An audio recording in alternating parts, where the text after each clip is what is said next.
प्यारे बच्चों, देखिए हमारे पास में मोशन इन प्लेन से एक और इंटरेस्टिंग क्वेश्चन है। देखिए जरा क्वेश्चन क्या कहना चाहता है। दो पार्टिकल्स ए और बी हैं जिनको हमने हॉरिजॉन्टल लेवल से एंगल θ1 व θ2 पर प्रोजेक्ट किया हुआ है।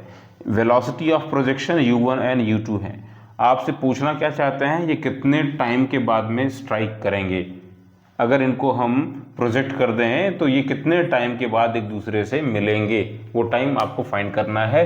See two particles are projected simultaneously from the level of the ground as shown in the figure. You have to find the time after which they will collide.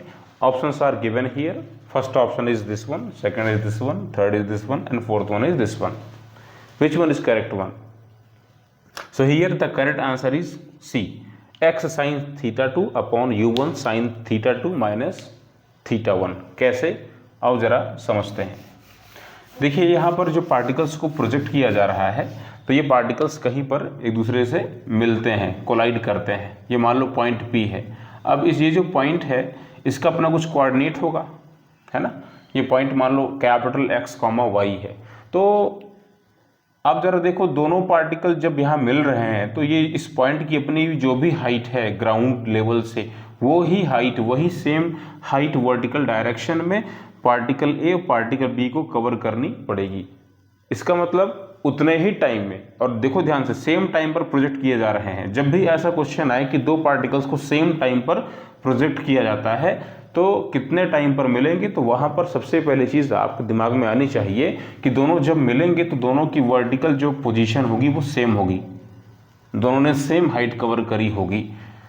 तो इस चीज को आप समझ लें। मान लो ये जो पार्टिकल u1 है, इसने जो θ1 एंगल बनाया है, इसका वर्टिकल डायरेक्शन में कुछ वेलोसिटी होगा। आप फाइंड कर सकते हैं वर्टिकल डायरेक्शन में दोनों की वेलोसिटी क्या होगी।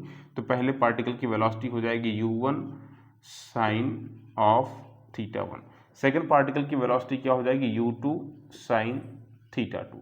दो पार्टिकल्स को एक साथ ऊपर की तरफ थ्रो कर रहे हैं, तो जब भी मिलेंगे तो सेम हाइट पर होंगे। इसका मतलब दोनों की वेलोसिटी भी इनिशियल सेम होनी चाहिए। ऐसा तभी पॉसिबल है कि दो पार्टिकल्स सेम वेलोसिटी से थ्रो किए गए हों। तो हम कह सकते हैं कि पार्टिकल्स के लिए वर्टिकल डायरेक्शन की वेलोसिटी सेम होनी चाहिए। u1 साइन θ1 की वैल्यू u2 साइन θ2 के इक्वल होनी चाहिए। यहाँ से आपको एक रिलेशन मिल जाता है। वो रिलेशन ये मिल जाता है कि आप कह सकते हो u2 की वैल्यू क्या होगी, ये वैल्यू हो जाएगी u1 sine of θ1 upon sine of θ2।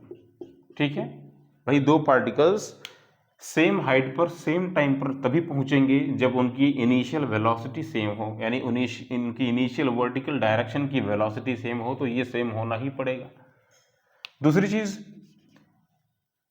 देखो जरा, पार्टिकल ए पार्टिकल बी का हॉरिजॉन्टल डायरेक्शन में कितना डिस्प्लेसमेंट हो रहा है उतने ही टाइम में। तो पहला पार्टिकल जो है, मान लो ये पॉइंट जो P है, इसका जो भी यहाँ पर हमने ड्रॉ किया प्रोजेक्शन, ये पॉइंट M है।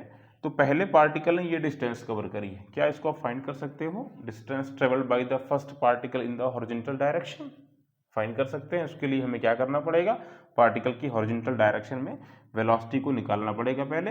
तो देखो इस तरफ वेलोसिटी क्या होगी पार्टिकल की, u1 cos θ1। उसी तरीके से दूसरे वाले पार्टिकल की हॉरिजॉन्टल डायरेक्शन में वेलोसिटी क्या होगी बताओ, ये हो जाएगी u2 cos θ2।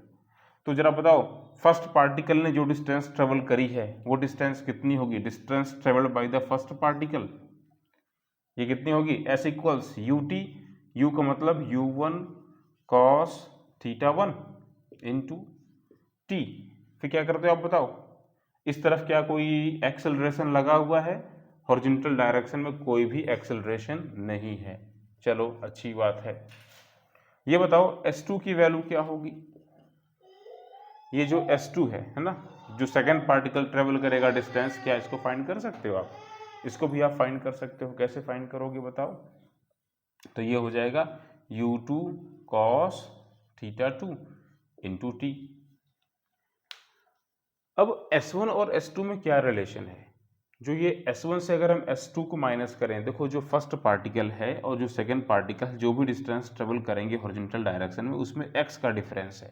यानी जो पहला पार्टिकल जो डिस्टेंस ट्रेवल कर रहा है हॉरिजॉन्टल डायरेक्शन में, वो दूसरे वाले से x ज़्यादा ट्रेवल किया है तो माइनस कर दो, S1 से S2 को माइनस कर दो, S1 माइनस S2, बताओ क्या मिल जाएगा अपने को, ये वैल्यू x के इक्वल मिलेगी, तो इधर भी माइनस करना पड़ेगा, तो U1 cos θ1 minus U2 cos θ2, यहाँ पे t कॉमन कर लो आप, सही है।